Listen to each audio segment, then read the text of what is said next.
My name's Quy. I'm a fourth-year student at SUNY Optometry, and like Julia, I went with Julia on the trip to Rwanda in December of a month ago, and we're back now to talk about it.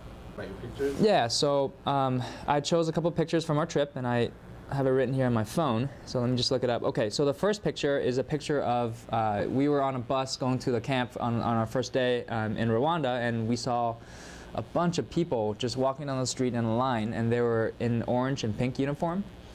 And right then and there, we're wondering what it was about. But you know, after having talked to the you know, someone who knew about this, they had told us that these are the genocidaires. So these are the people in pink anyway. They're the ones that were involved in the genocide in Rwanda. And you know, there was just so many of them that, you know, the country wouldn't have the resources or the time to actually convict all of these and put them on trial. And so what ended up happening is, these people now, they have to do community service and they have to do whatever else that the government asks, kind of sort of a way to repent for what they did, and so that's why they're dressed that way. Another picture that I picked is a picture of all these kids. They can be anywhere from maybe like 2, 3, 4, 5, 6, 7 years old, and every day after we leave the camp on our bus, they'd run after us. And they would just run for 5-10 minutes chasing after the bus. It's just a cool way to see what it was kind of like there, so I picked that.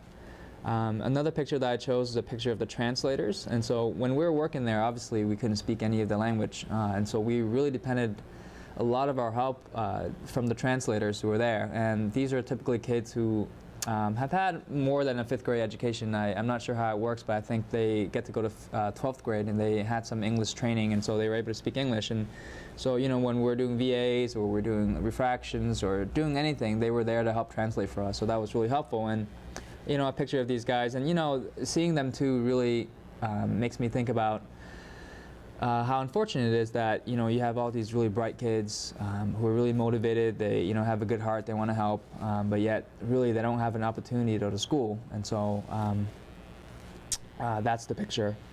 The last picture that I picked is a picture of people just waiting in lines, and there's just like hundreds of people just waiting in really long lines to see us. And the reason why I picked the picture is because that was a picture of the 2nd, 3rd, or 4th day. It wasn't the first day. The first day we were there, we were short man. We didn't have the whole group there, so we didn't have as much help. But also, from what we heard from the camp director, a lot of the refugees actually didn't. It's a trust issue. They weren't sure if we're actually there to actually give them classes or give them eyecare. They couldn't believe that there's these people who are coming in to provide care for them. So after having gone through the first day and having patients having refugees getting glasses and getting help and meds, a lot of the other refugees saw that they were getting help, and they're like, wow, this is for real. Someone's actually here to help us. And so the 2nd, 3rd, 4th, 5th day, they really started coming out, and we had way more people that needed to be helped than we could help, unfortunately. But they started to trust us a little bit more. Yeah, so why would I recommend other optometry students to participate? Just like we had discussed about, how it, changes my outlook on life or how it affected me personally. I think, we're in optometry school to be the best doctor that we can be, and I think that, when you learn about another culture, when you see it for your own eyes, it's a lot different than reading about it or seeing it on TV.